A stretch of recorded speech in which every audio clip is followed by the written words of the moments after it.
Boys, I saw a 300 SLR. So has anything interesting happened since the last time we met? No, not much, dude. How was your trip, Parker? Oh, it was beautiful. It's a great time. I loved it. There was a little bit of a thing going on in the background the whole time that was adding a little bit of logistical agita. But other than that, beautiful place. Positano, amazing. The Amalfi Coast is amazing. Ischia, beautiful.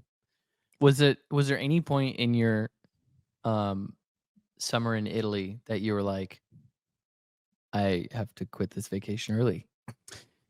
I thought for like 3 or 4 days it was going to be a possibility, but I wasn't telling Shannon because she was going to lose it. So then you weren't telling Shannon what was going on the whole time? No, she knew it was going on, but I hadn't really broached the subject. Maybe I had broached it, but she's like, just don't talk about it. And then I had an inkling. I was like, man, there's a chance I got to be back Tuesday. Would you have left Italy early for Dale Jr. in Connor Village? Well, it all worked out. Let's put it that way. I don't have to answer that question. And I called them on Friday and I was like, look, here's the situation. I thought we were coming back Tuesday morning, but we actually came back. We actually got back Tuesday eve, like 5:00. And they were like, no problem. You can be there Wednesday morning. And I was like, done. So then I booked a flight from JFK to Charlotte. So when I landed, I just went straight to that flight, which got delayed many, many hours. I didn't get into Charlotte until like 1:30 in the morning. I was up like thing to do at an airport. Oh, I had to like take out all the Italy clothes and just leave a couple of clothes that I was like, I'll wear this, but everything had been used because we packed so lightly for this trip on purpose.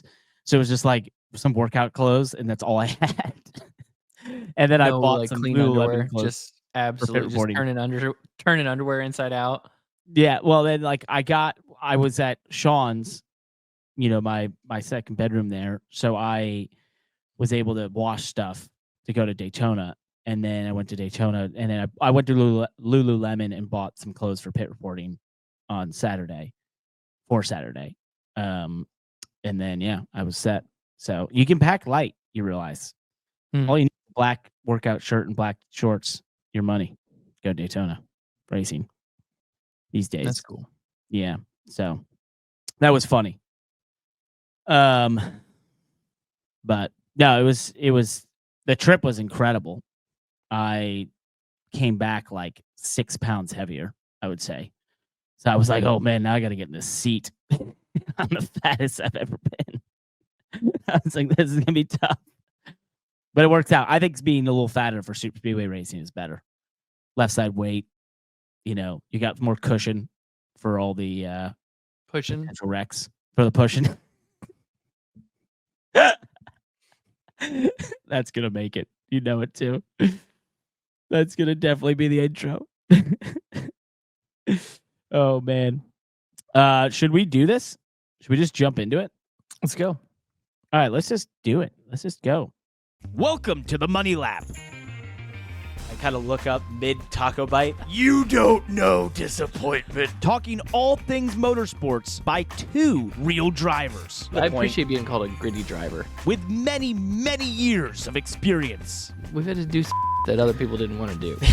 The most dedicated host in the motorsports podcast world. Weren't we supposed to have somebody come on our show as a guest? No, we did it. Did we? Yes. Yes, for our 1-year anniversary. And we definitely know what we're doing. Remember, talk through your mic.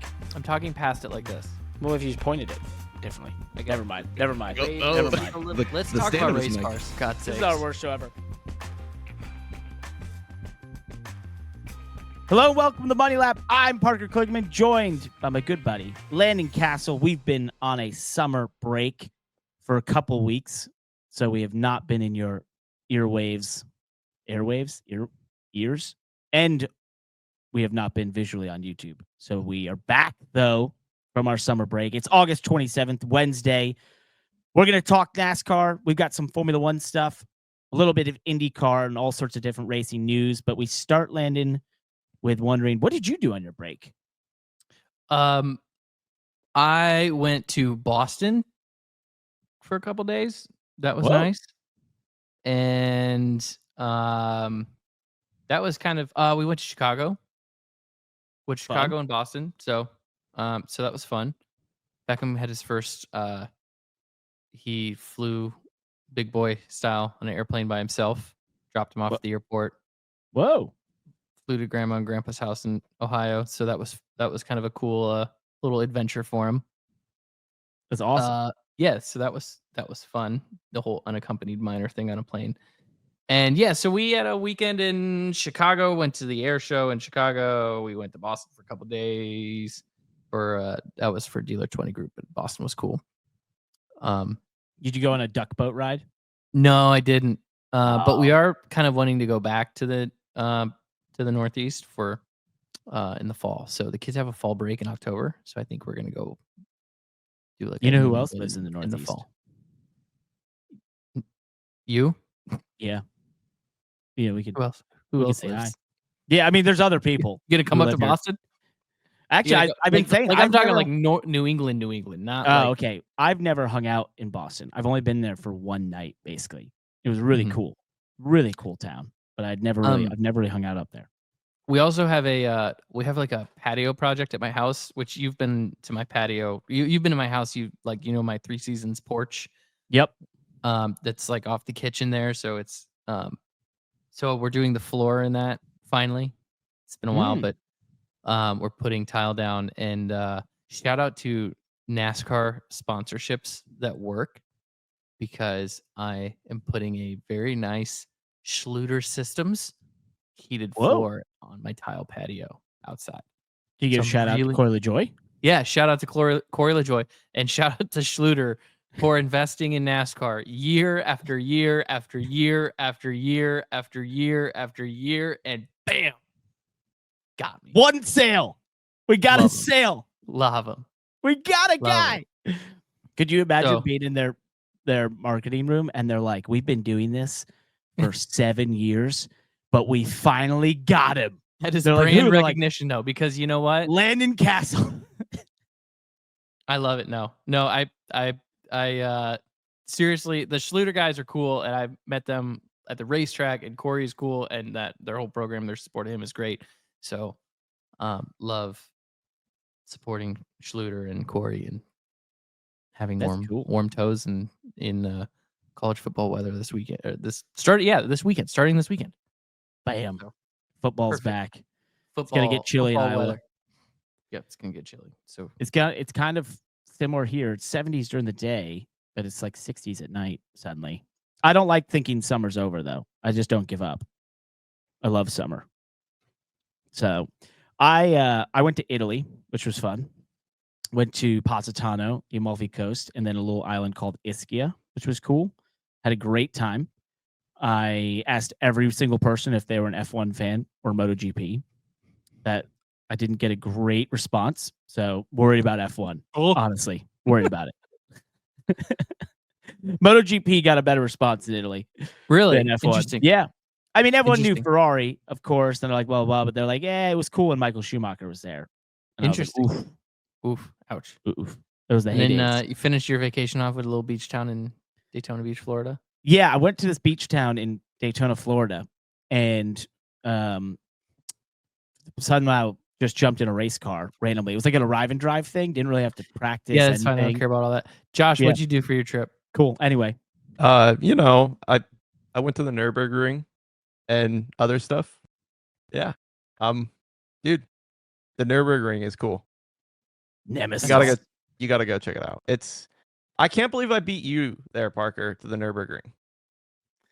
I know, and I definitely want. Clearly, to go that means Josh badly. is a better race car driver.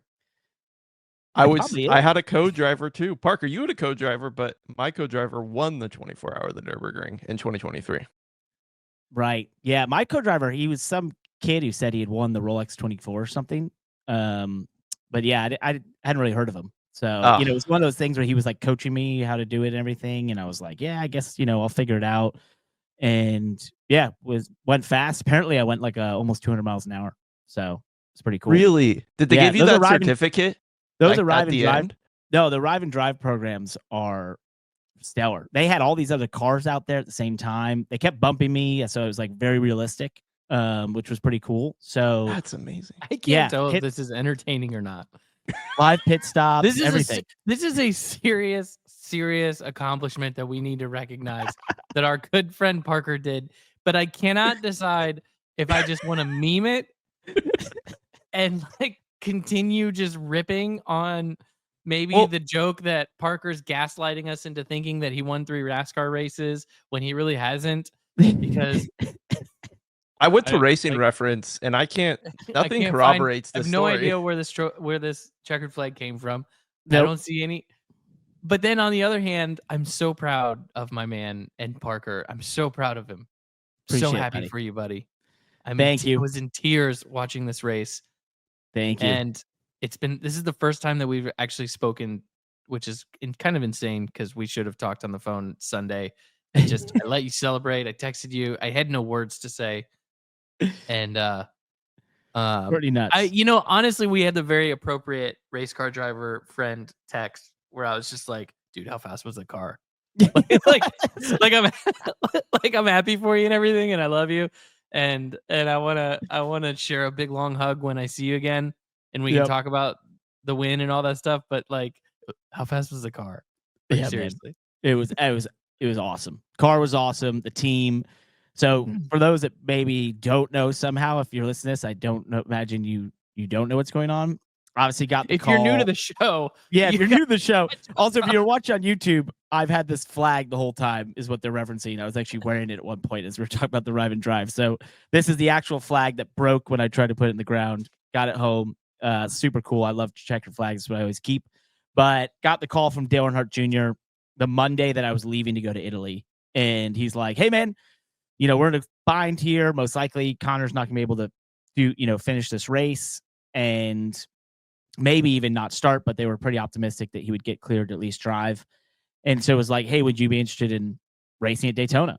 And, even they wanted maybe a backup driver for Portland and that sort of thing. And so I called the CW and they were super cool about it, but I let him know, I was like, "Hey, we can't do Portland or anything like that. Like, I could only do Daytona." And he's like, "That's no problem. Let's do it." So I was like, "Okay, well, one more thing, by the way. I'm leaving to go on vacation for a week." And I was like, "So I think I'm back Tuesday, maybe. So like, if that's a problem, I get it. Can we work around someone that? else?" And he was like, No, we'll make it work. It's all good. It's all good. So, the team worked with me on that, which was awesome. Big Machine Racing got my seat to JRM from last year. Helped them out with the measurements. So big shout out to Jordan Miller at Big Machine and Patrick Donahue for getting that over there. I really appreciate it. That helped a ton. My truck team got all of my gear from Virginia down to Junior Motorsport. So when I arrived the next Wednesday, a week later, all my stuff was there. The team had done a great job getting everything set up for me to get in the car, and basically, had worked on how Connor was going to fit in there and all the things we had to do to make him comfortable and safe, of course. And, go into this with the idea that, hey, we're probably going to do a driver change. And we did practice, which we started at like 2.5 minutes. It was taking us to do a driver change. And we got that down to like 1.5 minutes at the shop. And actually, cool. Connor and I have done Which the is Rolex all the 24. difference. That makes all the difference. Oh, it's massive because we want to stay on the lead lap. You don't want to lose a lap. So a pace lap there is what, 2.5 or 3 minutes? No, a pace lap, if you're at the pace car, is roughly 2 minutes. So yeah, it's and that we weren't going to be at the pace car because we knew he would be riding the back. So we had mathed this all out, and Connor and I actually helped the team. Like, hey, when we do this in endurance racing, these are some of the points that we pay attention to in a driver change. And it was really funny because all the experience we both had from the IMSA stuff, I felt like made this way more feasible than if you were just trying to do this for the first time, because these cars are just not meant for this. Like, no, they're very tailored to the driver. The belts, the way the belts are just not meant for this. So we had to come up with all these plans. In an endurance car, the belts are even like retractable to some degree, right? Yeah, they're on bungee cords and magnets and that sort of thing. So it's and they're totally different. Like, we have over-under belts in these stock cars, which they don't have. So it came down to like Pat, who was the guy who helped me get in the car and everything. He had to nail it. And our fastest driver change was in the race. We did it. Was it really? Minute. Yeah, it was like a minute. It was mind-boggling. So wow, that was super cool. Stay in the lead lap, and I got in the car. Had a lot to figure out pretty quickly, right? Like different spotter. Because Totally you different didn't. interior. Did you? There's no practice, right? No. You didn't practice car anything. That was your No, first. he was going to qualify. So it was literally just hop in and go. Oh my gosh. Yeah. Like, you know this, like clutch, all that stuff is so different in all these things. And I was like, feels okay. different. And it's Yeah, well, what's funny is it's not different. It's not like the clutch is in a different place. It just it's you realize the nuances of like just what 5 pounds of pressure difference in the clutch or a little bit of brake pedal style of mounting caliper. Who knows, right? Like all those little differences are like, ooh, I'm not comfortable with that. It's gonna take me a minute. So there was a lot of that, and how their seats are mounted and all that stuff. It's just all different. So you hop in, and we got that red flag for like 40 minutes. So I was able to kind of like mess with the belts and try to get them a little bit more comfortable. That's the best thing that could have happened. It was a money thing because it sort of like helped me take a minute, just be like, okay, everything's where I need it. Like we're good. And then there's still like, once we get going, there's just differences. And like, I had to like get myself to relax my body in the seat because I'm like a little tense, different car, don't know all this stuff, different steering box, different feel. Their cars drive different. And you just slide the tire one time to feel just where the edge is. Where is this thing? So we get, we ride around the first stage. I think it was like 7 laps or something we got to run around. And then we were so far back, it was like, don't even try to get stage points. Just protect the car, ride around, and then we're going to go through stage 1 was our plan with fuel and everything. So we restart at the front in stage 2 and led for a couple laps. And then there it became like, and this, I was definitely with like very, like a little sluggish on my moves and a little bit hesitant, and also figuring out Josh Williams, who did an excellent job, but he has a very distinct lingo and talks very fast. And so I just didn't know, we weren't in sync yet. Right. And so I actually lost the lead to Sammy Smith off of 4 when I just didn't cover the top quick enough. Nonetheless, we get to stage 3. The pit crew does an amazing job. They were excellent. They get us like 6 spots on pit road in the final stop. And we get into the front, and I'm like, all right, it's game on. And so I'd figured out Josh's lingo and what he was trying to tell me. Even like, actually, I would say halfway through stage 3, I was still kind of like, what does he mean by that? What is it? Okay, now I get it. And now I understand what he's saying. So figured that out. And then once we were there riding behind the 39 with like 20 to go, 15 to go, I think there was a caution somewhere in there. I was trying, the 21 and the 2 had dropped below us.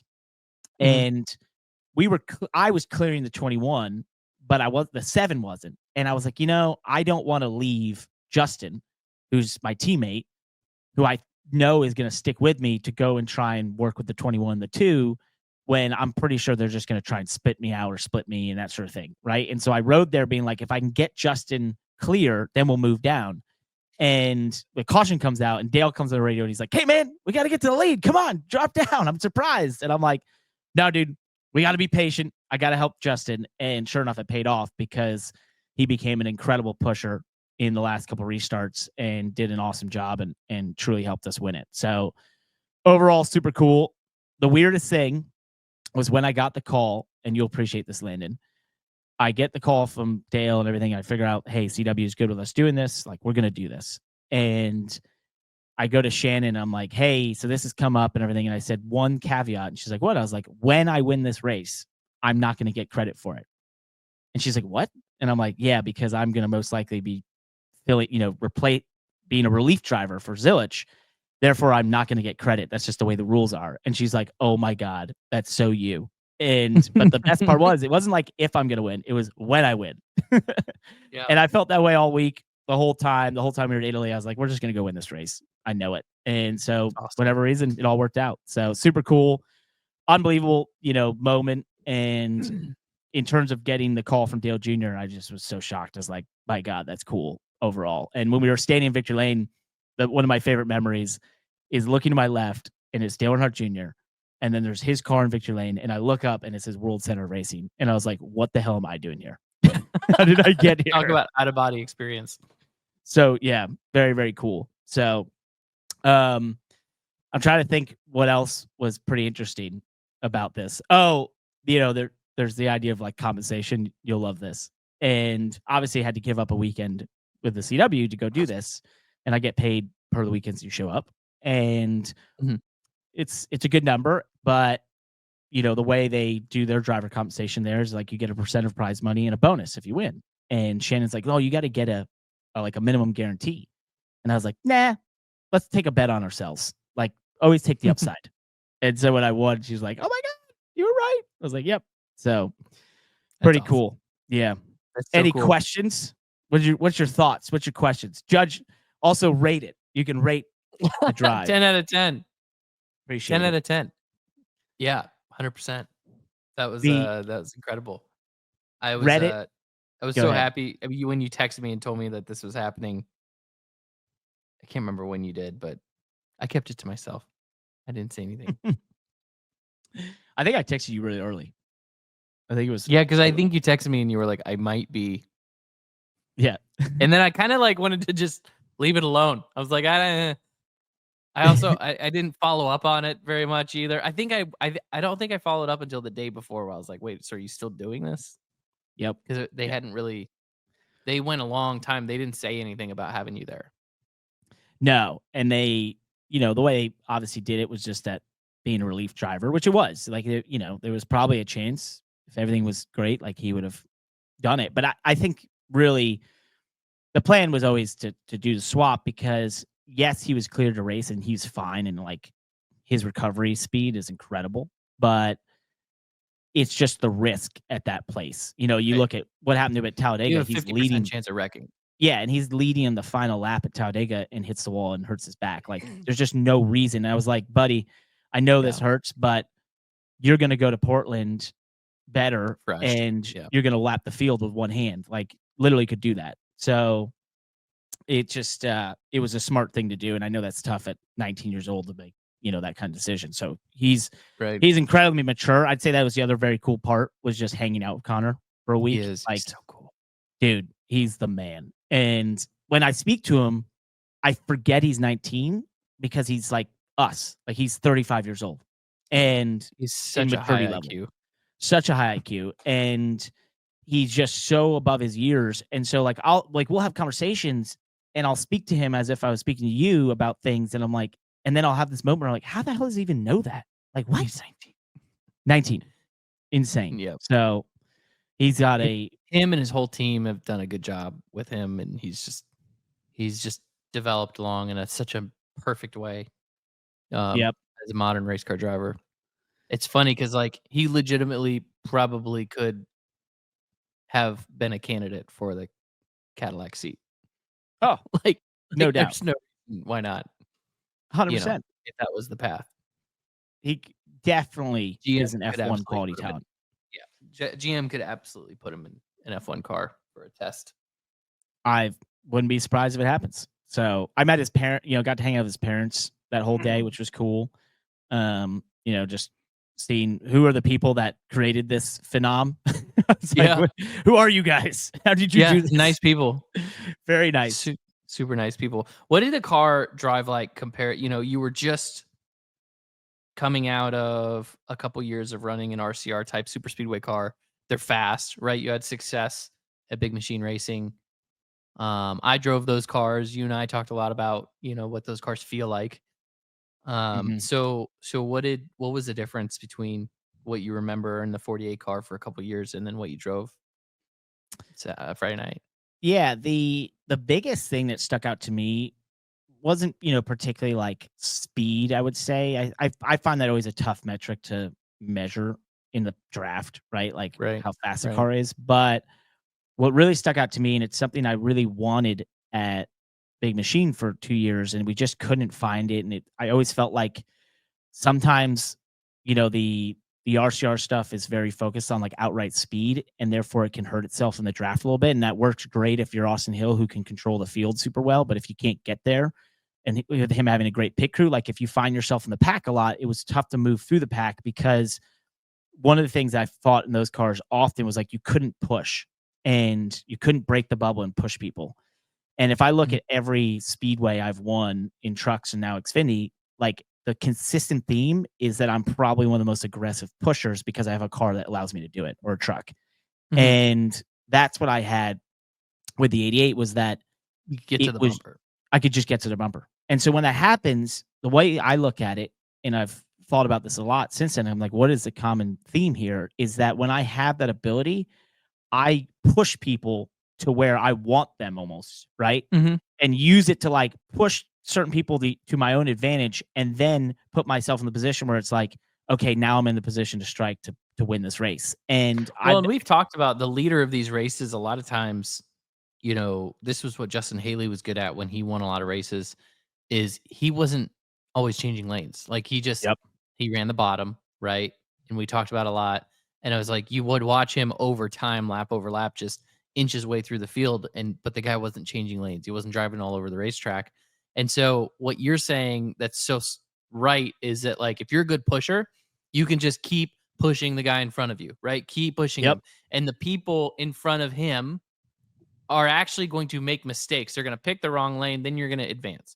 Then the guy in front of him is going to pick the wrong lane, and then your lane advances again. And eventually you get to the point where the guy you're pushing is the guy leading.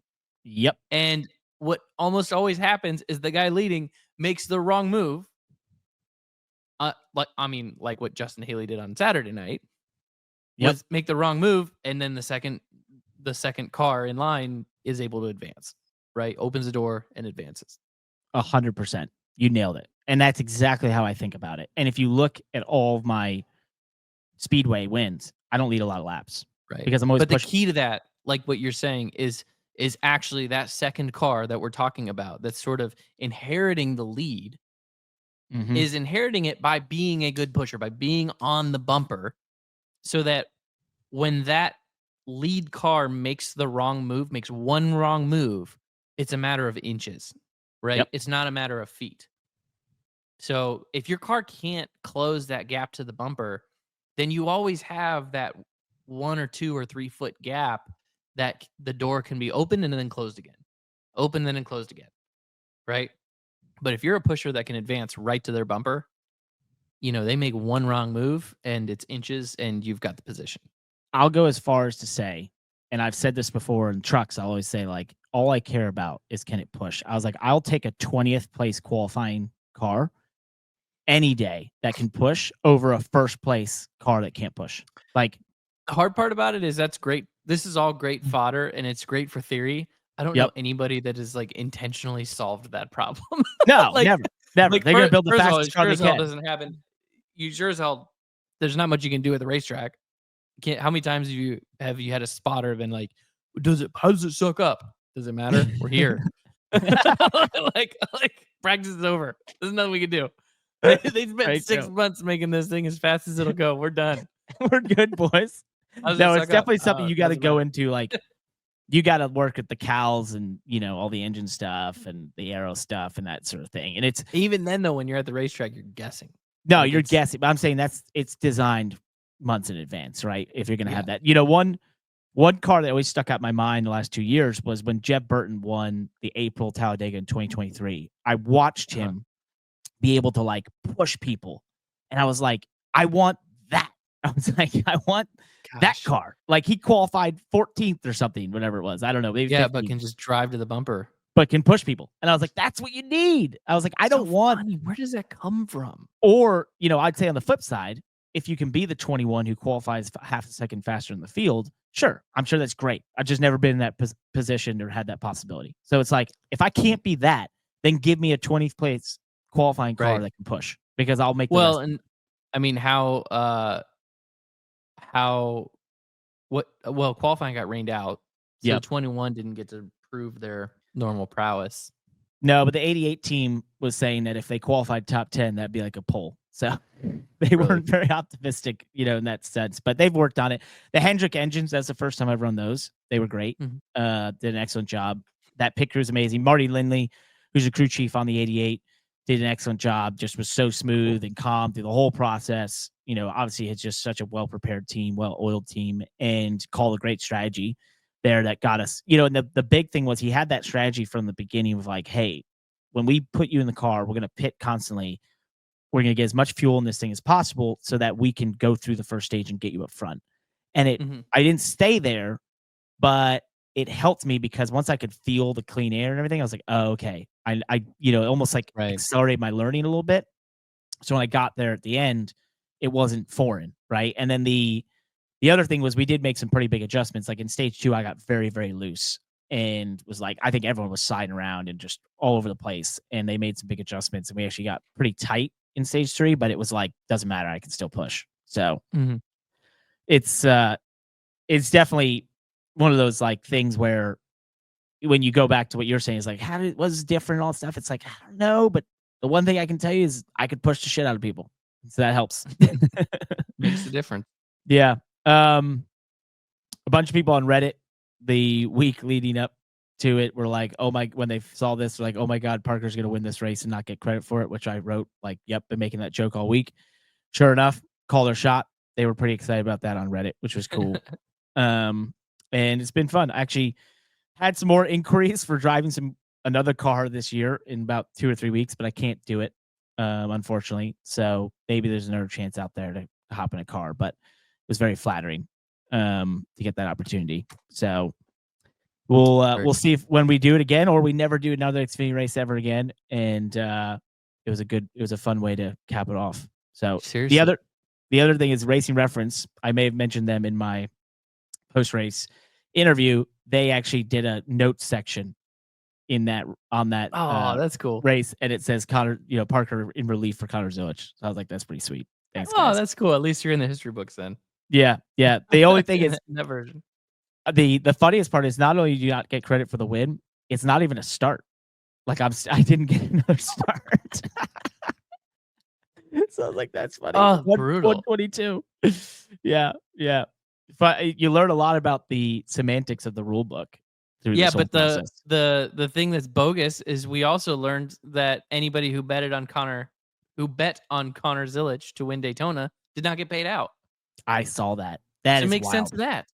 Well, apparently some of them offered a live bet when I got in the car, apparently. But I feel like then it shouldn't be a losing bet, like, because I think they were lose, or at least just make it a moot bet, like, hey, everyone gets their money back sort of thing, right?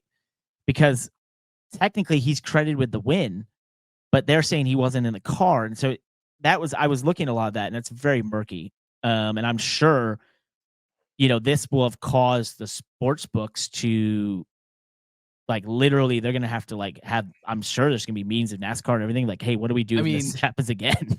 I think common sense can prevail. I understand it. It's funny that, I know a couple of the sports books, they did Connor Zilich or Parker Kligerman were winning bets. Oh, okay. Yeah. That's cool. There you go. So I saw one of them had me listed as the winner. So at least in Vegas's eyes, I'm a winner. That's twice actually this year, because they paid out the truck race to you as the winner as well, because they did unofficial. So I think Vegas actually is the real book that I'm going to look at for history now. I'm not even I'm not even going to NASCAR.com anymore. Just a don't real worry, degenerate. Just like a real true degenerate. I don't This care. show still has 2 guys with a couple hundred starts in Xfinity and 0 wins in the record books. I know. This damn show. But anyway, I appreciate, man. Super cool experience. And just totally wild. Totally wild. The whole thing just felt insane this whole time. So how are you hanging that checkered flag on the wall? Because you got a bit of a problem now.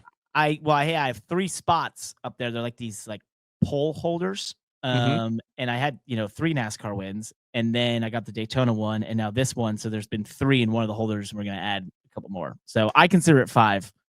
The record books say 3. So whatever. I'm at more of the pole. How are you going to hang it? You don't have I can. It still gets in there. Yeah, it's broken. Okay. If you're on YouTube, you can't really see it, but it's kind of broken right there. Jeez. Yeah, that was funny. You know what it is? So these sticks have been getting thinner and thinner. So I've got, one from 2012, one from 2017. Like, they're very thick sticks. I just walked right into that one. And now they're very thin. So something has changed in the manufacturing of the checkered flag. That's all I'm saying. Yeah. Wonder if they get them from China. Yeah, no tariffs. It's stagflation is what it is. Sorry. The economy's hit the flag stick. Yeah. For those asking about the trophy, Connor has offered that he was going to buy me a trophy or whatever. I told him he doesn't have to, but it's very kind of him. Shows what a guy he is also as well. So I think he was very genuine in his excitement in Victory Lane. I think he knew what it meant to me. Dale was really cool about it. And yeah, overall, it was just a super insane experience. So It's awesome. what else? What else did we talk about? Was there even any other racing going on last weekend? Yeah, I was on the don't think broadcast. The rest of it doesn't matter, does it? That- When does F1 come back? This weekend, right? Yes. Yeah. Where Where are we going? Zandvoort? Yep. Dutch GP. For the Wait, are last they- time. Yeah, I was gonna say, isn't that Well, something going Before we on? get there, we can't exactly just move on right this second No, because we can do talk have to talk NASCAR. about Cup. Pretty damn good finish to that race. Hey, they didn't all kill each other. Yeah. That's what I thought was impressive. I feel like we've been asking for. We need to give credit where credit is due, because how many times have we been on this show after super speedway races in like disbelief and heartbroken disappointment over this racing product that we love so much, only to have a 22 car pileup on the last lap, right? And it just like completely spoil the sanctity of a great race and a real winner. And Yep. and we actually had one. We had a real race, a real great race, and a great winner at the end of this Daytona race. And the we craziest thing still was had green, white, checkered, and all that stuff. I mean, okay, but I'm not going to nitpick it. It was like you didn't know who was going to win until the last lap. They were moving around, changing lanes, multiple winners, and he didn't all just wreck each other. Yep. And the thing that stuck out to me, and I think to many people, was Blaney came from 13th in 2 laps Like to 2 win. go. Yeah, Yeah. which was all. He went to the top lane and just push, and suddenly the seas parted, and you had Cole Custer and Haley, who down the backstretch covered each other all the way to the point where they completely ruined each other, and Blaney was like, "Thanks, boys."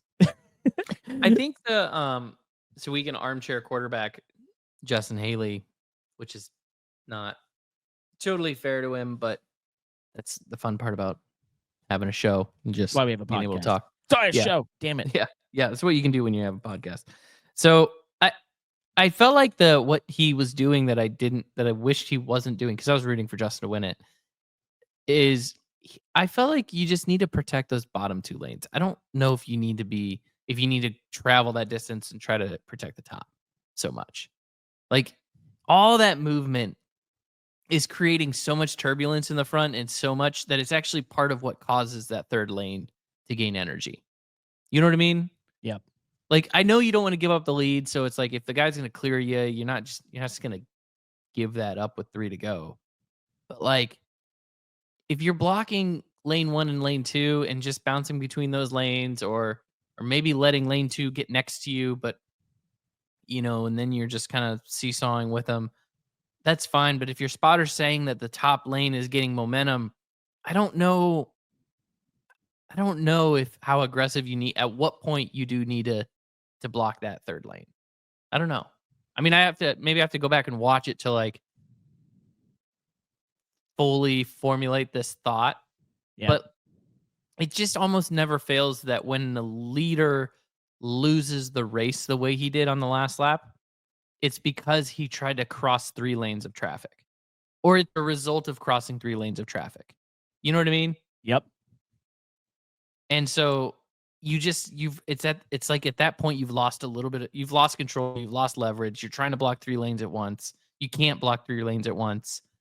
You're going to lose the lead. And then that's what happened. And I think to that point is that when you look at the history of the next gen super speedway racing, I can't off the top of my head think how many times you've seen the top lane become the dominant lane there on that lap, right? Like that's what I think was surprising, what Blaney pulled off. The other thing that the next gen car does not like is turbulence. So like when you're changing the lanes like that and creating all this turbulence on yourself and not staying in a straight line with the car behind you straight, in a clear straight line, you're just slowing down the whole field. And when you slow down the whole field, that's what brings the top lane into play. That's Makes kind of sense. part of the point that I'm making. It's like if it was 100 laps to go in the race and they were just trying to make time and he was the leader, he wouldn't have been messing around with the top lane. He would have stayed on the bottom or maybe in the middle. He would have made really precise blocks, right? And he would have stayed in the lane. And we just pulled up the video right now and we can watch it for those of you on YouTube. Even this is with a few laps to go. It's like the 2x2x2, everything clear lanes. And that's because that car has to make like a really tight bubble that it creates when it pokes a hole in the air. So everybody has to be really tight on each other. You don't even want to stick a headlight out, right? Because if you stick a headlight out, it's going to slow down your whole lane. Mm-hmm. And then, so I don't know if at any point you want to fast forward to the last lap, but like,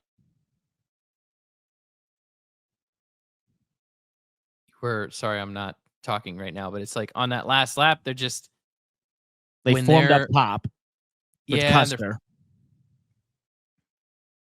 I go back to 2 to go where this. It was 2 to go is what I meant. It was 2 to go where Haley kind of makes the move that he's talking about. Yeah, so here he's the leader. Larson's leading the top lane. Priest got chucked out of the draft. He's falling back to the middle. That sort of jumbles things up. And you've got Custer all the way back there being pushed by Blaney on the third lane. And you're like, he's 4 rows back. Yeah. He's 4 rows back. So right here, it's like if you're Haley. He didn't cover the 5 off of 2. That was the Right. first moment that kind of hurt him a little bit. Right. So so a missed block off of 2 on the 5 definitely slowed down the whole field. Yep. Now that they're allows 3 wide Custer for to get second. there. So now they're 3 wide behind him. He's got to make a choice. He's got a car length, and if the 41 just rockets from the top, which he didn't protect.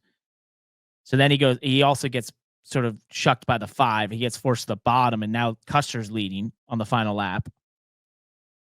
But look at this. Why doesn't Custer doesn't clear himself? He could have dropped to the bottom.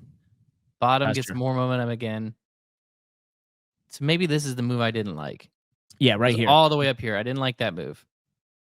And they chases the 41 all the way down, which I would have just stayed up there. Slows down the whole field. Yeah.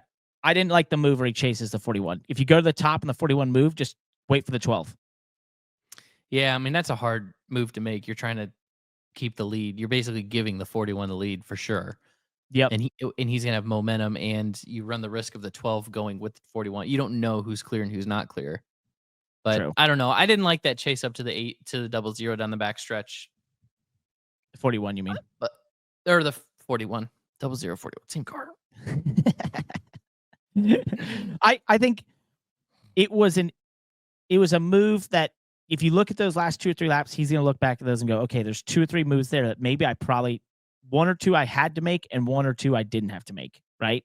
And the other part of like when he went to cover the 41 down there, that was tough, is that I just feel like the top had all the momentum anyway, and it was you were so clear of the bottom 2 lanes that the 41 shoots out front with the momentum you're going to have from the top lane. You're just going to rocket back around him. He's not going to be able to stop you. Right. It's just a long way to go to try to move. It never works out well when the leader is trying to cover 3 lanes at once. No, not in the last lap either. That's tough. I I thought it was tough, but good effort by him. Could have been a massive day. I thought the craziest thing about the end of that race, and then we'll move on because it is Wednesday, but the craziest thing about that race was Bowman, wrecks early, and now he's watching as there are 4 cars in the top 5 who the odds were against him on the playoffs. Yeah, the odds were completely against him, and this guy comes out of nowhere and wins it for him. Leroy Jenkins. There was a part of the race, by the way, that I was texting because Landon, my God, how did you see this coming? Cody Ware leading for laps on end. That was your pick to win the race. I thought you knew something that we didn't. I wanted Cody to win so that NASCAR would just cancel the playoffs on Monday. Like, all right, that's enough. We've had our fun. Well, more so than that, My pick, John Hunter Nemechek, was the leader going into the final pit stop, and they unfortunately had their fueler got stuck and fell over and dragged out of the box. So they ended up getting a penalty and put towards the back. But he was leading on the final stop. Mm-hmm. I was feeling like a genius. I was like, oh my God, I called it. Oh my God. That's awesome. So good race. Probably the best super speedway race of the next gen era, at least in the finish, 4 wide. Aside from some of the Atlantas, obviously, just between Daytona and Talladega. They weren't just 2x2 the whole time, which was awesome. Maybe people are learning. Maybe it was the weather because it was super humid and hot, and people were saying tires did matter a little bit at one point. So that was cool. So maybe handling was a big part of that. But overall, really, really cool race. And I thought one of the best ones that we've seen. So, anything else? Oh, we have other news in NASCAR that was announced this weekend. And I knew it was coming because I hung out with them all day the day before. Connor Zilic going to Cup. 19 years old, Landon. 19 awesome. Cup Series. He was telling me all about it and everything that was going on. It was super cool to hear some of the background, but his family there, I was just like, man. And the only thing I said to him was, we were doing after the race, we were all hanging out. First Cup start. How old was I? Yeah. I would have been 20. I was 23. Yeah, not 19. No. Not 19 by any means. The first time I drove a Cup car on a competitive weekend was the 22, and I was 21. That was 2012. So I always wanted to get to Cup by 21. That was my goal. Nice. Yeah, sort of made it somewhat. But we were all hanging out after the race Friday night, and the hauler just after we got back from media center and everything for a couple minutes, and was like, hey man, I don't have much advice other than that's a pretty big deal that you're going to Cup. And I was like, just soak it in. Like, give you a second, take a second, look around, like, just know how big this is that you've made to the top. And he's like, no, I will. So, and I thought he did. His press conference was very emotional, and it's I'm really happy for him. He's an absolute superstar. So, absolutely. Awesome. I was making the joke that one day when he's won about 1,000 Cup championships, I can be a small footnote and be like, I won a race with that guy one time. You got him one of his wins. Oh yeah. Hey, that guy is Hall of Famer, but I had to win for him. Yeah, he was one race away from getting into the Hall of Fame, and I got it for him. One Xfinity Daytona race.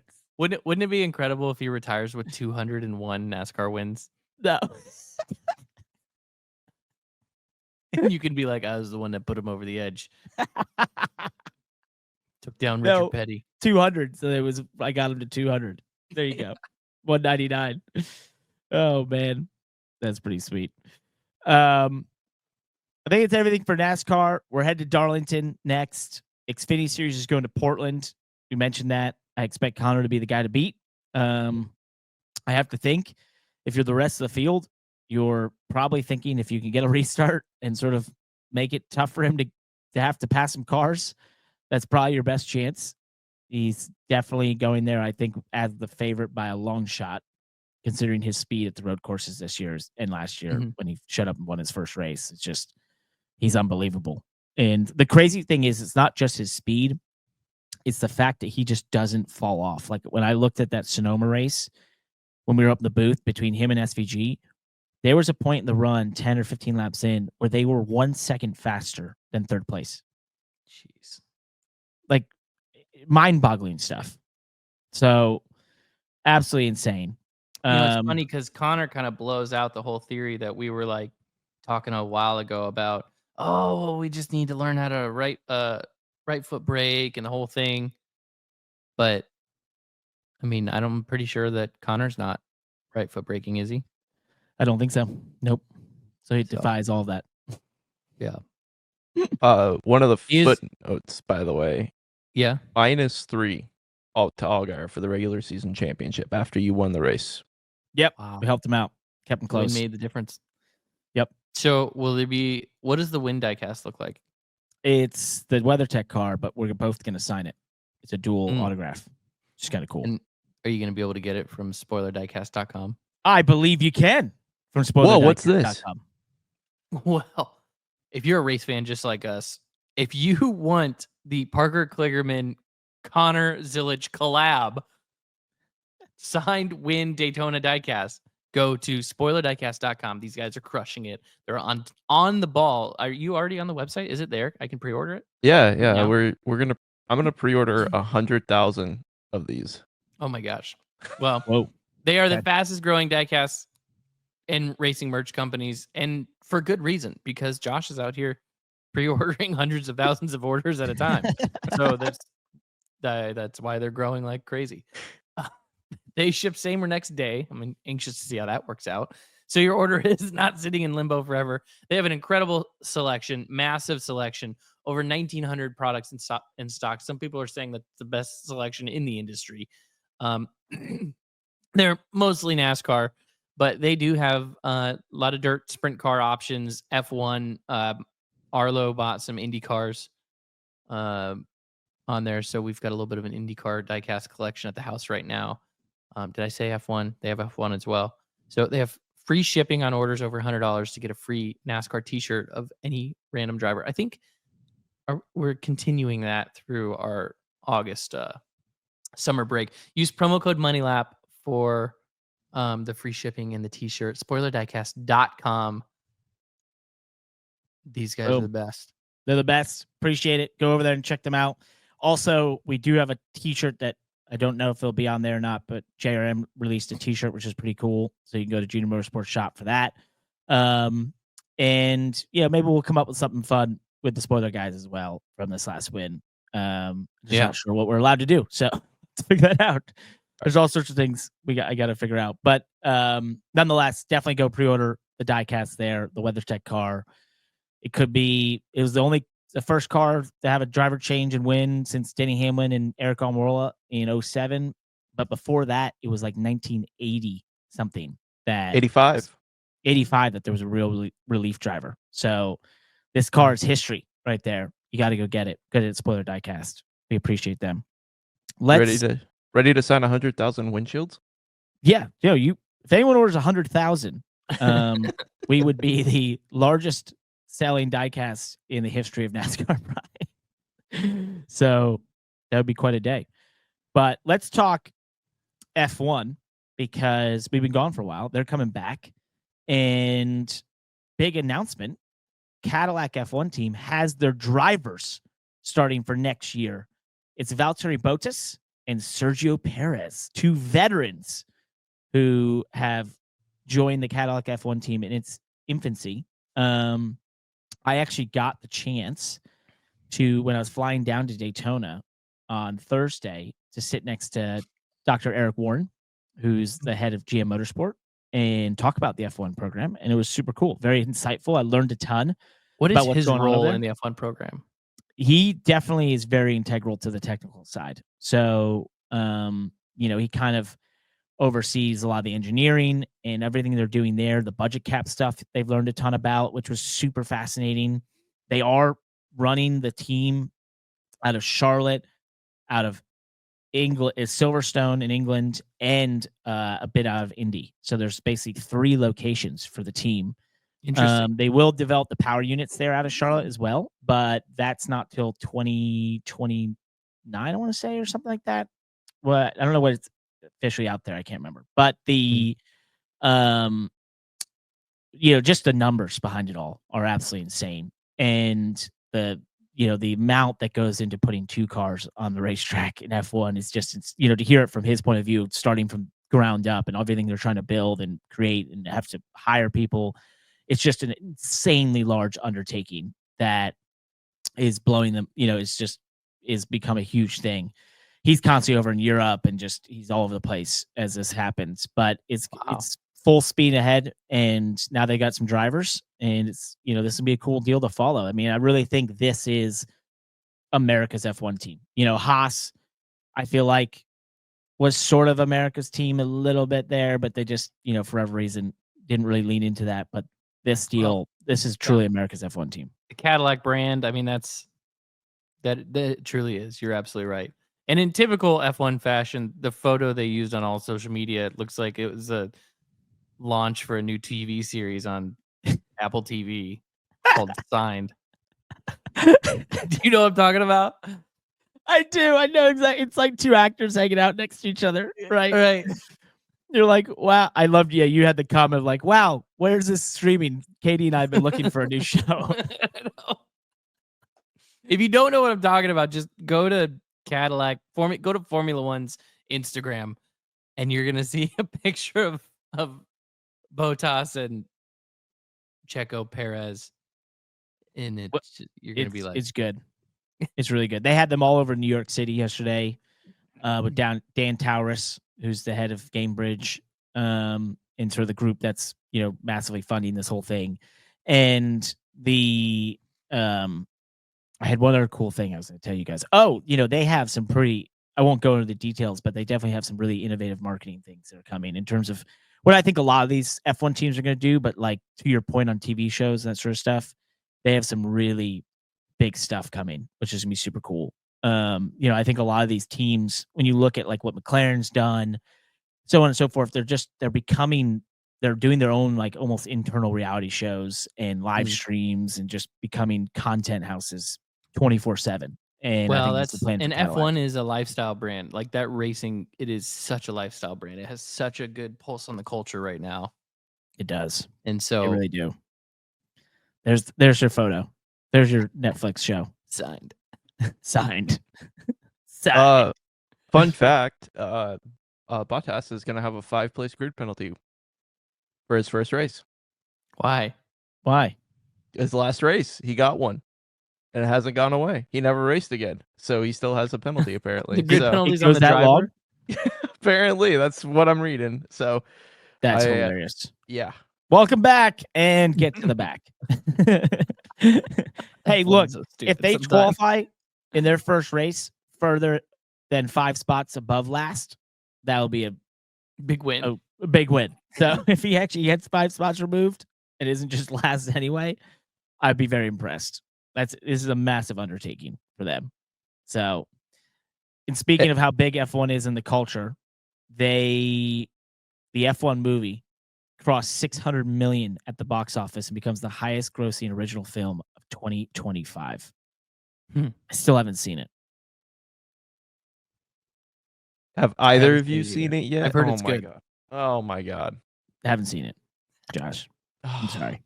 So I actually am gonna say, I compared your Daytona win to the plot of the F1 movie. Oh. Because of course they would call in a retired driver and he comes back and just absolutely wins. Just boom. Are you saying true Brad Pitt moment stole my life for this movie? No, I'm saying we need to make another movie. Yeah, we need a new one. We need to call Brad Pitt. NASCAR. The story of this guy who suddenly shows up. Filled it in for the young phenom. Oh man, that is actually pretty good. That is very funny. So, except he did it. What is he? He probably like wins the championship 4 times over by winning one race, and it's a huge party. But I haven't seen the movie. I'm just guessing, but I'm assuming that's how Hollywood always does it. But we'll see. Looking forward to F1 coming back. We still have the intense battle between Lando Norris and Oscar Piastri for the world driver's title. It's quite tense, quite close. And I think, Landon, you said in our last show, when we get past the summer break, this is when it gets heavy and they're going to start possibly getting into it. And I think we will see that here soon. Mm-hmm. Looking forward to it. Yep.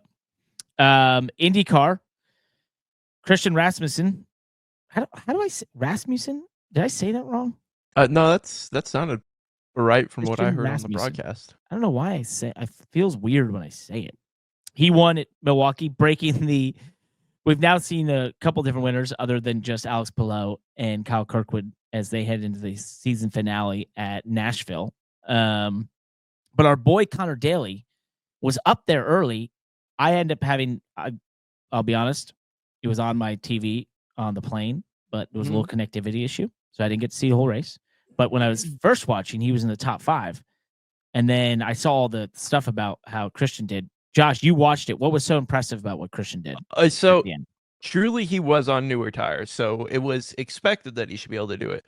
But the moves he was making are moves that is 110% passing on the outside, passing lap traffic on the outside, definitely not a lane, and nearly wrecking into the wall because the car doesn't, when you're at a track where outside isn't necessarily where you expect somebody to pass you, you kind of clear up into the wall expecting no one to be there. And there were several times where those drivers that had no idea that he was going to be passing on the outside, and then suddenly there on corner exit, there's a car. And then he was just sending it, almost losing it on corner exit. It was brilliant to watch. It was so much fun.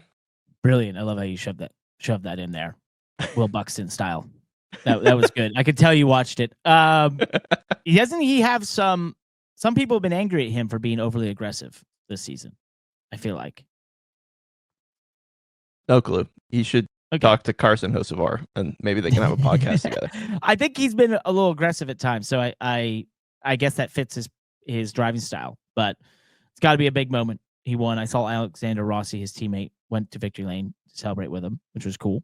So, we'll see what happens at Nashville with Alex Palou having already locked up the championship a couple races ago at Portland. A lot of silly season stuff occurring in IndyCars and their season. They have a long off season for sure, but there's already a lot of movement, a lot of rumors. Obviously, Will Power not being resigned to Penske, and some other movement that I've heard is going on. So we'll see what happens there. But I believe there's going to be some serious movement in terms of at least a handful of seats. IndyCar and iRacing announced they are making a video game. So IndyCar gets its first video game in a very, very long time. I can remember the old one, the IRL game back on PS2, which was pretty cool. Sam Hornish and the Pennzoil car was on the cover. They've decided to make a game together as iRacing gets close to releasing the NASCAR 25 game, which comes out in October, which will be cool. So iRacing is completing their takeover of motorsports in America gaming, which is great. They're the best at it. That's that's exciting. So what's the game going to be like? Which one? The IndyCar one. I think it's going to be very similar to NASCAR 25, console based. Have you run it yet? I haven't run the NASCAR 25 yet. I've been meaning to ask Steve. I think we could probably get a early preview.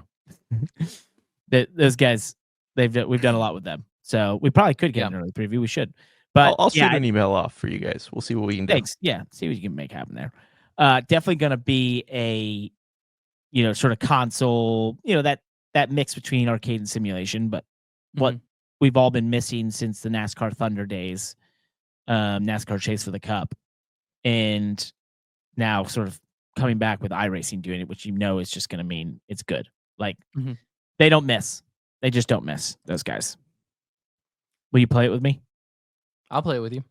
Okay. I'm thinking I'm getting some early requests for Santa to get a PS5. House.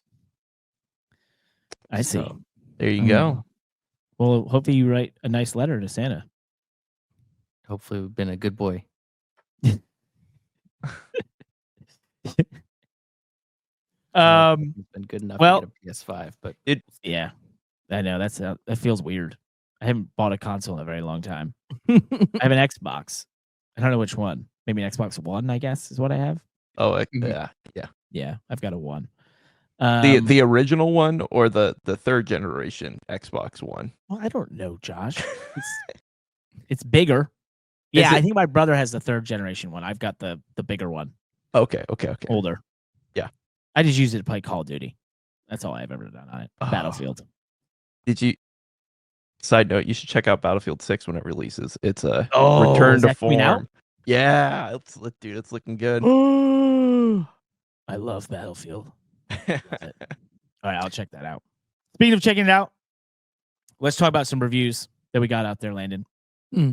This first one, 5 stars. I don't remember if we did mention this one the last time or not, so it's so sweet we're going to do it twice. I don't remember this one. Yeah, nothing sweeter than a repeater anyway. So this is that's a gambling term for you. This is J Marbarone, or JM Aberone, maybe. July 29th. Of all the motorsport podcasts, it's one of them. 5 stars at least. Fantastic show of great perspectives from some of the best personalities in the sport. Been a fan of you both since the Dinner with Racers episodes, and your views of the sport are refreshing. It isn't just towing the company line, but offers constructive, insightful feedback. I keep tuning in to hear the Kyle Busch interview, so hopefully he will be on next week. We don't have to wait. We'll let you know later. 5 stars. This one just says titled Review, and it is a name I can't pronounce. I loved Landon's spiel about the Brickyard 400 green to checkers. Sounds exhilarating. I love the program. Keep it up. I don't know what that font is or those. It looks Russian. It's Cyrillic. Looks Russian. Yeah. What is it's it? Russian. Cyrillic. When we were in Chicago, we went to a Russian restaurant for dinner. Whoa. You ever had Russian food? No. Where you live, there's so many good Russian restaurants. I could give you a list. Really? I've never even thought of that. Russian food is delicious. I have been to a Romanian restaurant here in Stanford that was awesome. Actually, incredible. Incredible. So unique, but incredible. I know we have an Ethiopian restaurant as well. Which I like Ethiopian. Yeah, I haven't done that yet. The last one was 5 stars, the best motorsports pod. The best, simply the best. Landon and Parker are the best. Smiley face. Simple enough. That's a good one. We like those. If you like to get on the show, give us a 5-star review on Apple Podcasts. We appreciate it. That will get you here. Anything less than 5 stars ain't gonna make it. Sorry, not happening. What else do we have here? We have Spotify. Jacob Bork said, if Landon doesn't enter a NASCAR race soon from any 3 series, I'm going to boycott listening to the show. All right, Landon, it's on. Pressure's on. If you needed any more inspiration, the pressure's on. Yeah, basically, you have no choice now. We can't lose a listener. Shout out to our single listener, Denny Hamlin. We appreciate you, buddy. Thank you. That Reagan boy, for us in Georgia, school starts August 2nd. Y'all have it good up in the Iowa, Landon. Yeah, absolutely. It's a long summer. I'm happy with it. You need long summers in Iowa because it's about to get dark and cold, bro. Oh, yeah. Same in Connecticut. It's about to get bad. This was my first. Nice tan you got. It's gonna fade away quickly. This is I was here last summer, but like this is our first real summer in Iowa, and so it was the first time in a long time because I moved to North Carolina when I was 17. This is my first time in a long time that I got to live through a summer where it didn't get dark until 9:15. Oh, in the summertime, like sunset, the peak sunset here in the summer, like the summer solstice or whatever in June. I think the actual sunset was close to almost 9:00, which means darkness doesn't happen until 9:15 or 9:30 almost. So interesting. I just love that. It's my favorite. That is my favorite thing there is. So in Connecticut, it's the same thing. Like it gets to weather's nice, the sun's up. Yep. It's the best. That's my favorite time of the year. It will always be my favorite time of the year. I stand by it. It's about to get bad. Y'all need to go to Iceland. Sun never sets up there. You just go up there and just midnight. Yeah, that's probably too much. Then I just never sleep. Lots of drinking. Speaking of summer, though, Renee here from Spotify does not agree with us. She said, or he, summer is the worst. It's too hot here in South Carolina and bugs, and you can only remove so many clothes when it's hot. Blah. Give me the fall/winter. Renee, I couldn't agree with you more. At some point, you end up running out of clothes to remove. What did you guys talk about last episode? Renee is spitting facts. And all right. You know what, Renee? Yeah, I understand what you're talking about. It's South Carolina. Summer sucks in the South. It's hot. It is hot. It is. I like that. I like those. I don't mind summer it. Nights in Charlotte. I don't mind it either. I don't mind it.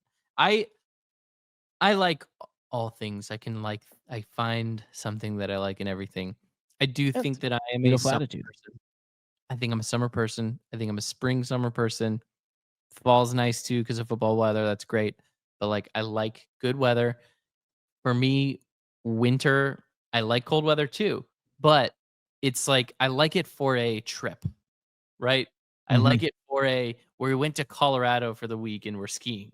Or we went like Same.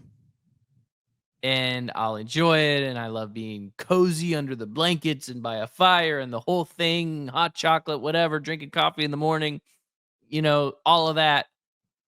But man, the darkness is just what It's depressing. It just gets depressing. Like when I can through the, holidays, it's great. But once you get to January oh. and then February and then March, the Ugh. worst. Well, 'Cause that's it's what just in Iowa, that's cold when and everybody dark. takes their vacations, right? Because You have to.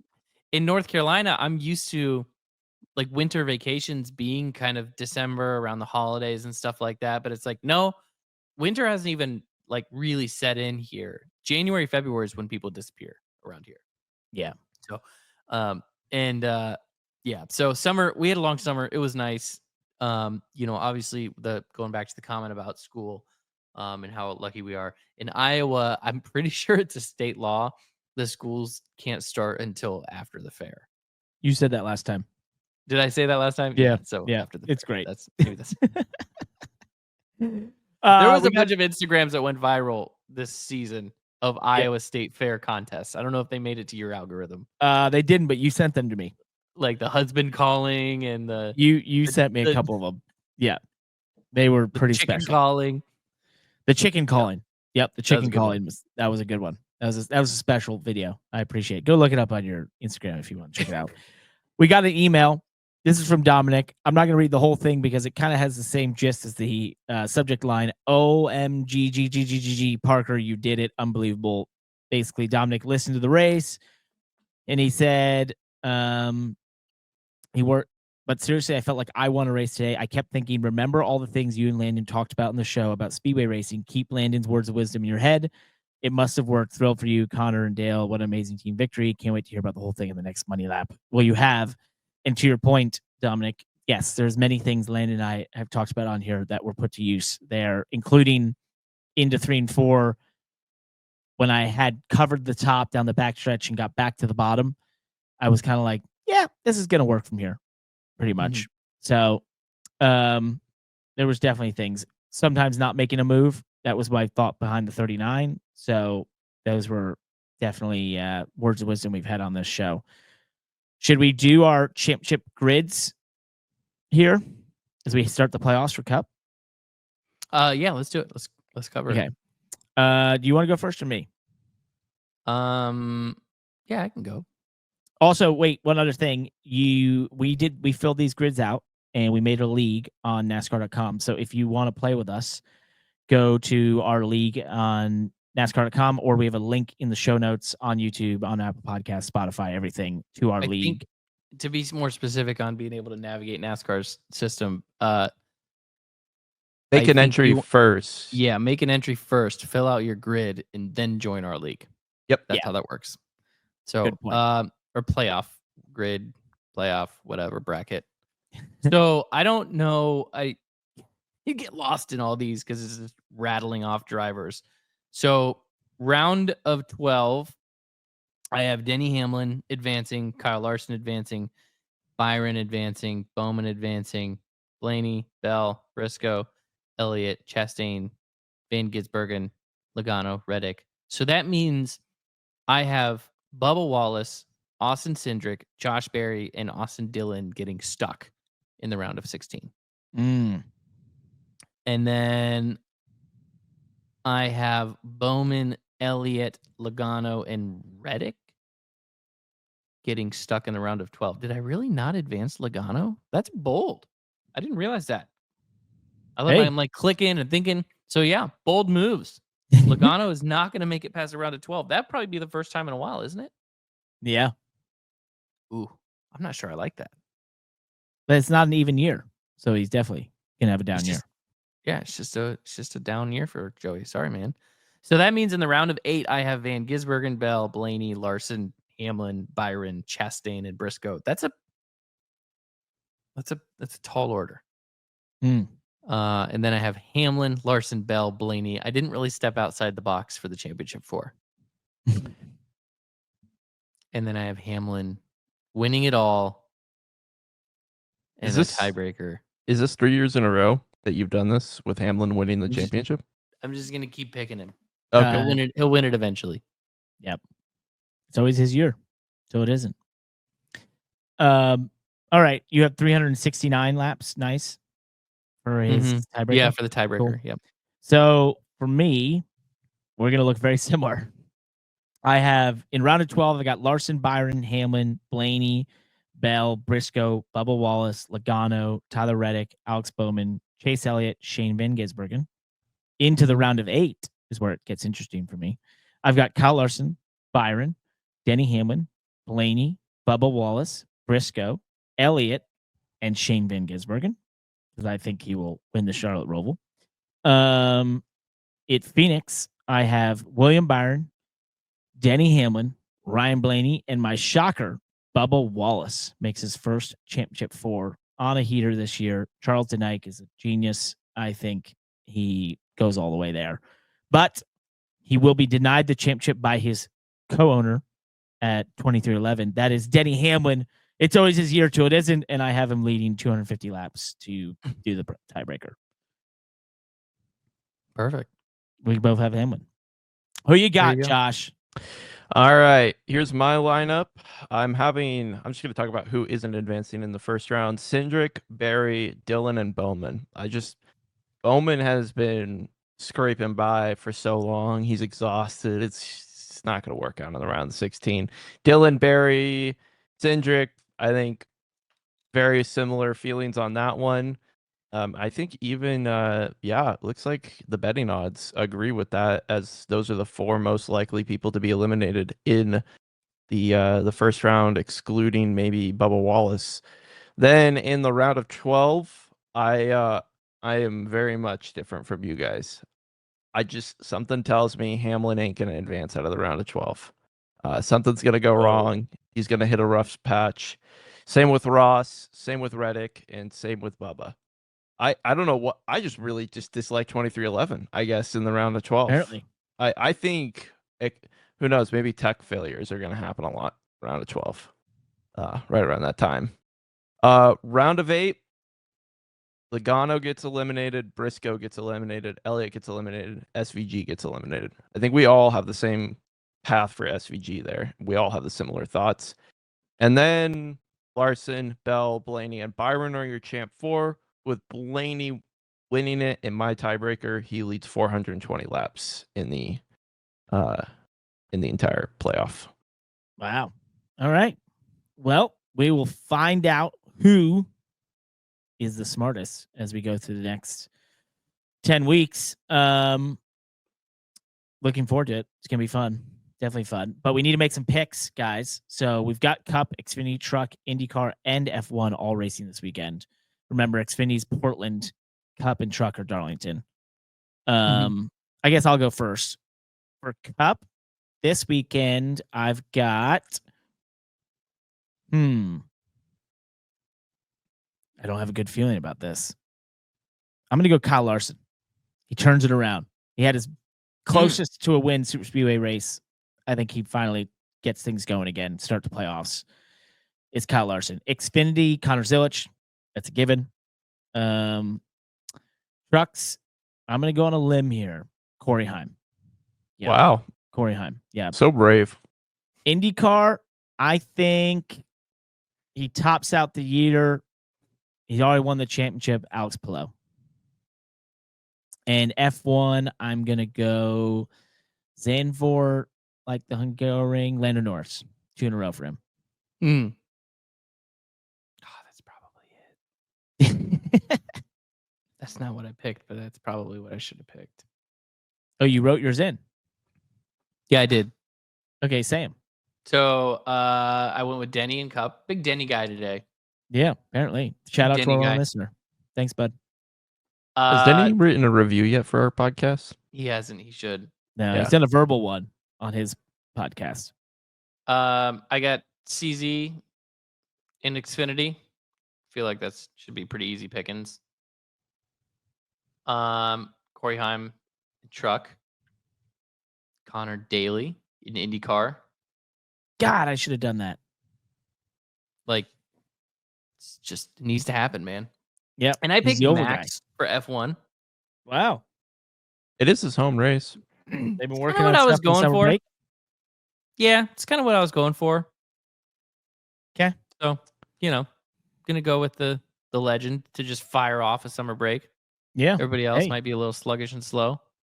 We'll see. Everyone else has been drinking on yachts too much, and he's been sim racing. Yeah. Yep. Oh, I'm going to go with Byron for Cup. I think they've had 15 and a half years to prepare for the first race of the playoffs since the start of the season. So they're just going to show up and just demolish the competition. I going to go Connor Zilic with Xfinity. It seems like that might be one of those pages where we swipe and it just shows everybody agreeing on the same person. Hyman truck, Pato Award in IndyCar, and apparently autocorrect I believe Pastry is going to win the F1 race, not Piastri. Pastry. Pastry. I actually like that Pato pick. I like the Connor Daly pick. I could see that. Well, we're back, guys. We've done it. That's a whole show. Post summer break. Oh no, We survived. Oh shoot. I had a big plan. Well, I had a big plan here, but I just got a text, and it says, "Not coming on. You didn't actually win. I've got over 100 of those. Good luck." That's Kyle. Brutal. Damn it. So I guess I got to actually get one. Maybe NASCAR will change the rule. I don't know. We're going to keep trying for next week. Get him on here. I think he was just being funny this week, of course. So we're definitely going to have him next week. That's it for us in the Money Lap. Kyle Busch, we're coming for you. You get back on here. Peace. Thank you so much for watching and listening to the Money Lap. If you like this show, please like and subscribe to us on YouTube. Share it with friends. We want to spread the word of great motorsports shows, of which we're somewhere up and around there. I'm not exactly sure where, but nonetheless, you can also reach out to us anytime on across social media or at our website, themoneylap.com, or at our email, friends@themoneylap.com. And of course, you can always leave us a review. 5 stars gets you on this very show. Thank you so much for listening and watching. Goodbye.